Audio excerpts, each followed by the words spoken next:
Le débat de ce Smart Impact, on parle logement tout de suite avec Cécile Mazot. Bonjour. Bonjour. Bienvenue, vous êtes la présidente de Foncière Logement. Yvan Pavlovitch, bonjour. Bonjour. Bienvenue à vous aussi, directeur exécutif recherche et conseil sur la transition énergétique chez Natixis. Peut-être pour commencer une présentation de Foncière Logement ? Oui, bien sûr. Alors Foncière Logement, c'est une association qui a été créée en 2002 par les partenaires sociaux, donc organisation paritaire. Du coup, cette association donc, a comme objectif de créer de la mixité sociale dans les quartiers prioritaires de la ville. Et donc, on crée à peu près 1500 logements par an. Donc voilà, sur tout le territoire. Et on va voir comment concilier mixité et enjeux environnementaux, évidemment. Comment Natixis s'engage dans ces questions de décarbonation et logement? Voilà, on peut poser la question comme ça.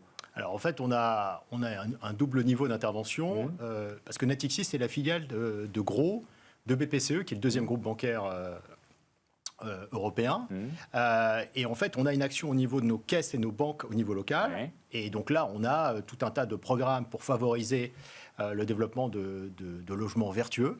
Et puis, on a également l'action qu'on mène du côté de la CIB, donc l'entité à laquelle j'appartiens, pour favoriser les émetteurs dans ces secteurs pour des solutions, décarbonées. Donc, vous voyez, on a un double levier d'intervention. Si on regarde ce secteur du logement, c'est le ministère de la Transition écologique qui nous donne ces chiffres. En France, le secteur du bâtiment représente 43% des consommations énergétiques annuelles et génère 23% des émissions de gaz à effet de serre. Ça veut dire que c'est évidemment une part importante de l'empreinte carbone du pays, mais aussi une part importante de la solution, Yvan Pavlovitch.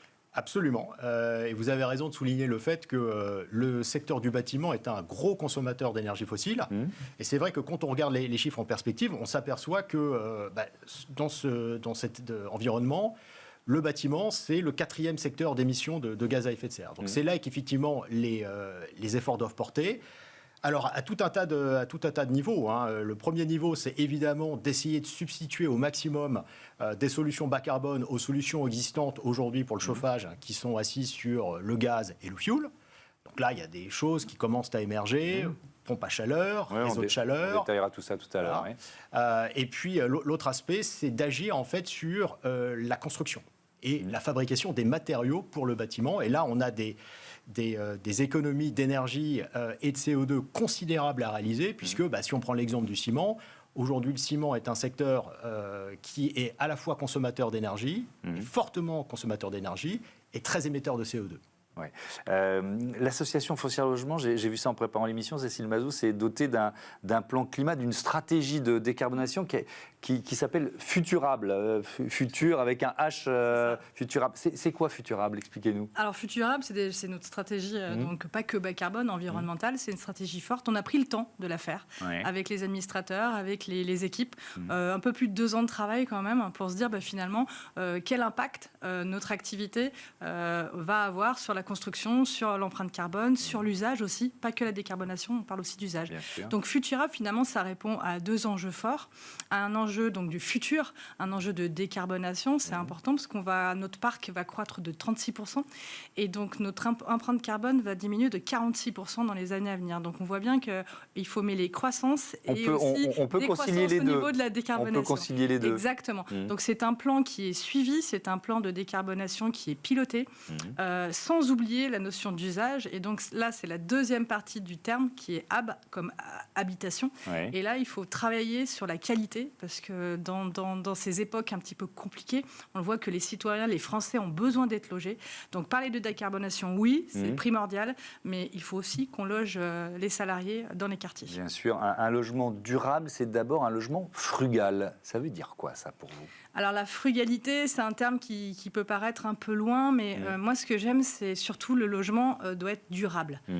Et donc la qualité répond à cette notion, parce qu'on parle beaucoup d'environnement, mais finalement l'environnement, quand on crée un logement de qualité, on anticipe l'entretien du logement, on anticipe la baisse de la consommation dans le logement, on anticipe la déconstruction du logement, et parler de qualité, finalement, c'est mettre l'environnement au cœur du système. Donc finalement, un logement durable, c'est quoi? C'est d'abord une fierté d'habiter. Nous, c'est très important pour nous, parce que la mixité dans les quartiers doit se voir par l'architecture, par cette fierté, ce ressenti de « je suis fier d'habiter cet immeuble ». Donc une architecture, une belle architecture, mais une architecture bioclimatique aussi, pour répondre aux enjeux de décarbonation et des enjeux environnementaux. Et la qualité se voit par l'usage. Donc chez Foncière Logement, on travaille énormément sur les espaces extérieurs, sur des grands halls lumineux, sur la luminosité aussi dans les appartements, des appartements qui sont bien équipés. Tous ces sujets-là, finalement, font que nos équipements répondent aux attentes des salariés qui viennent vivre dans les quartiers. On va parler des solutions d'efficience énergétique, Ivan Pavlovic, mais il y a d'abord la question de la réduction de la consommation, c'est-à-dire faire en sorte de créer des bâtiments ou de les adapter pour qu'on consomme moins d'énergie, moins d'eau, etc., etc. Ça fait partie des pistes de travail importantes, ça. Alors, ce sont des pistes fondamentales. Alors, si on situe un petit peu cet enjeu du logement dans la transition énergétique, et ça rejoindra ce que Mme Mazot vient d'évoquer, toute l'électricité aujourd'hui bas carbone disponible a vocation à être fléchée vers des secteurs où en fait la dépendance aux énergies fossiles est très importante. Je pense par exemple au transport et à l'industrie. Et donc la logique de la sobriété énergétique, c'est d'abord de faire en sorte, et c'est vrai pour la France, mais c'est vrai dans tous les scénarios de transition énergétique, que cette électricité bas carbone dont on va avoir besoin de plus en plus dans les décennies qui viennent, soit fléchée prioritairement en fait vers ces secteurs d'impact. Et donc la sobriété énergétique, à travers notamment l'isolation des bâtiments, le développement de nouveaux matériaux innovants pour l'isolation, répond justement à cet objectif vraiment de réserver l'électricité là où elle est la plus nécessaire dans la décarbonation de l'économie. C'est facile à faire quand on construit un bâtiment neuf. Qu'est-ce qu'on fait quand c'est un bâtiment déjà existant pour l'adapter et le rendre moins gourmand? Oui, bah la question est très intéressante. En 2033, on aura 100% de notre parc en étiquette A, B et C. Ça veut dire que la stratégie environnementale, on doit la voir comme une nécessité et comme une véritable politique d'investissement. Donc, il faut travailler, vous l'avez bien dit, sur la construction, donc sur l'aspect neuf. On travaille sur les matériaux, ça a été rappelé, des matériaux biosourcés, des matériaux géosourcés. On travaille un petit peu sur les systèmes avec des pompes à chaleur, un peu de panneaux photovoltaïques et solaires, mais attention aux systèmes, ils sont coûteux et on fait souvent travailler des pays loin de l'Union européenne, donc on doit être vigilant.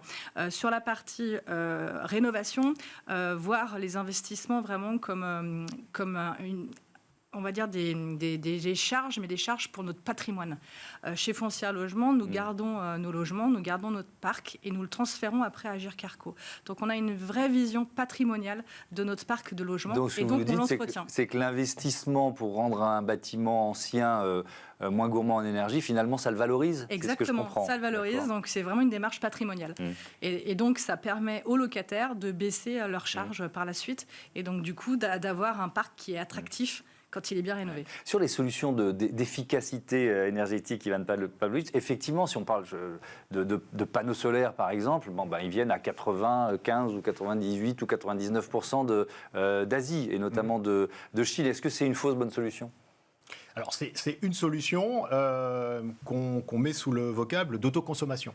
Ça permet effectivement de réduire la dépendance énergétique des logements, comment dire, à des sources extérieures. C'est une solution, mais voilà, je pense qu'on l'a évoqué en préambule de notre échange. En fait, l'électricité la moins chère, c'est celle qu'on ne consomme pas. Donc, à travers on revient à la frugalité dont on parlait tout à l'heure. Voilà. Et donc, je pense que la vraie priorité, et c'est vraiment inscrit dans les textes de loi, notamment la loi climat et résilience, c'est faire en sorte que dans les décennies qui viennent, on n'ait plus de passoires thermiques. Et donc, cette électricité économisée sera la moins chère et elle sera disponible pour d'autres secteurs d'impact. Oui, si on regarde ces chiffres qui datent d'octobre 2024 sur les logements indignes, on évalue aujourd'hui entre 400 000 et 600 000 logements indignes en France. Comment faire baisser ces chiffres, Cécile Mazot ? C'est pas seulement de la responsabilité d'une association comme la vôtre, évidemment, c'est une question de volonté politique. C'est une notion de partenariat. Comme vous dites, lutter contre le logement insalubre, Foncière Logement le fait avec sa marque Dineo. On voit bien que finalement, seul, on n'y arrive pas. On travaille avec l'État, on travaille avec l'ANRU, on travaille avec les élus, bien évidemment, et donc les partenaires sociaux. Finalement, c'est toute cette équipe qu'il faut monter pour arriver à répondre à ce logement indigne. Et c'est pas uniquement, ce ne peut pas être uniquement Foncière Logement. On le voit bien sur les problèmes de sécurité, sur les problèmes aussi de collège, parce qu'on voit bien que finalement les familles switchent de logement à l'entrée du collège. Donc si le collège n'est pas assez attractif, du coup les familles partent. Donc on a tout un tas de sujets qu'on doit travailler avec les élus pour créer une dynamique au niveau des quartiers. Et moi j'y vois vraiment un axe favorable, c'est-à-dire qu'aujourd'hui, on arrive à mettre de l'innovation dans ces quartiers prioritaires et donc du coup on les rend plus attractifs. Et c'est là finalement cette notion qu'il faut développer et accélérer avec les élus. Oui, c'est ce que vous disiez tout à l'heure. Vous dites un logement durable, c'est un logement habitable et habité. Ce qui est... Alors ça semble une évidence, sauf que quand on n'est pas fier de l'endroit où on vit, on en prend moins soin. C'est ce que on comprend tout simplement de ce que vous dites. Il y a ça, et il y a cette activité, c'est-à-dire que l'objectif, c'est de faire venir des salariés dans les quartiers. Et donc du coup, on recrée une dynamique. Oui, c'est-à-dire qu'on crée une dynamique au niveau des écoles, au niveau des commerces. Vous y arrivez déjà sur certains projets? On a tous nos projets qui sont remplis, et donc nos projets sont attractifs parce que, comme je vous l'ai dit tout à l'heure, au niveau de la qualité, ils sont plus grands, ils sont bien orientés, ils ont des espaces extérieurs. En vrai, toutes les attentes des Français en termes de logement sont retranscrits dans notre conception. Et alors, à l'autre bout de la chaîne, moi, je pense à ces programmes immobiliers qui ont été mus par le gain fiscal. Vous voyez ce que je veux dire? Il y a des dispositifs fiscaux et on a construit parfois du neuf dans des quartiers où finalement il n'y avait pas la population pour remplir ces immeubles. Ça existe toujours, ça, Ivan Pavlovitch? Ou alors on a arrêté cette absurdité? Alors, il me semble que les dispositifs d'incitation fiscale ont été arrêtés en 2018. Donc je dirais que voilà, cet aspect du bâtiment dont le développement a été mu par des considérations fiscales, c'est largement arrêté pour des raisons en fait, de contraintes budgétaires. Sur les solutions énergétiques dont on parlait, l'efficience énergétique, on a parlé de panneaux solaires, il y a les pompes à chaleur, il y a le biométhane, il y a beaucoup d'options sur la table aujourd'hui? Alors, il y a les options sur la table, mais comme toujours dans la transition énergétique, en fait, chaque option va être déployée en fonction d'un contexte local. Si on prend le cas de la biomasse peut être intéressante, mais elle va être intéressante pour, en fait, répondre à une nouvelle exigence réglementaire qui est l'interdiction des chaudières au fioul depuis 2022. Et donc là, très concrètement, quand le changement de chaudière s'avère trop coûteux ou trop contraignant d'un point de vue technique, pourquoi ne pas passer par une solution à partir de biomasse pour quelque part tirer parti de l'existant? Les réseaux à chaleur, c'est très intéressant, mais vous voyez, j'ai fait une petite recherche et je me suis aperçu qu'habitant pas très loin d'ici, il n'y a pas de réseau de chaleur en fait, à proximité de mon logement. Et donc, il y a d'autres options qui me sont proposées pour réduire l'intensité carbone de mon chauffage, et c'est plutôt la sobriété. Il y a également les pompes à chaleur, mais les pompes à chaleur sont coûteuses. Et c'est vrai que leur déploiement requiert une aide de l'État. Donc, vous voyez, il y a tout un tas d'options possibles. Mais ça veut dire que la réglementation, pardon de vous interrompre, parce qu'il y a la loi climat-résilience, il y a la R2020, etc., elle est adaptée ou elle est trop générale? Parce que là, ce que vous nous dites, c'est qu'il faut des solutions qui sont pointillistes, d'une certaine façon, qui dépendent de chaque mairie, presque de chaque quartier. Alors, je pense qu'il y a une vision d'ensemble, mais est-ce qu'il y a une adéquation entre les moyens financiers et la vision d'ensemble? Parce qu'en réalité, quand on regarde les solutions d'isolation, en fait, les solutions sont souvent partielles, en tout cas celles qui ressortent des dispositifs publics.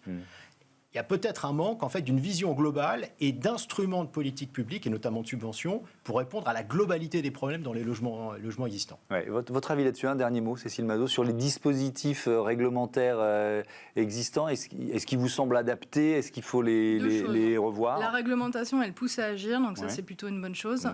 Attention à ne pas étouffer non plus l'innovation.